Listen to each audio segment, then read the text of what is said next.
অথচ নবী সাল্লাল্লাহু আলাইহি ওয়াসাল্লাম বলেছেন, জুমার দিনে কেউ যদি সকাল সকাল উত্তম রূপে গোসল করে, উত্তম রূপে গোসল কোনটা এটা জানেন তো? আমরা ফরজ গোসল যেমন করে করি, এটা সর্বোত্তম গোসল।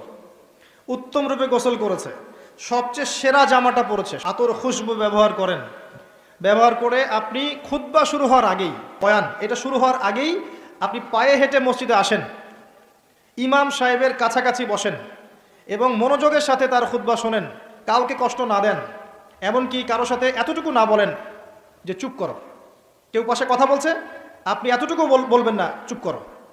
সাহাবায়ে কেরাম হাতের মধ্যে পাথর রাখতেন ছোট ছোট, যদি দেখতেন কেউ কোনো জরুরতে কথা বলছে পাথর নিয়ে ঢিল দিতেন, মুখ দিয়ে বলতেন না চুপ করো। এই কাজ যদি কেউ করে এবং ইমামের সাথে নামাজ শেষ করে, নবী সাল্লাল্লাহু আলাইহি ওয়াসাল্লাম বলছেন প্রত্যেক পদক্ষেপে 1 বছরের রোজা, 1 বছরের নফল নামাজের নেকি পাবে।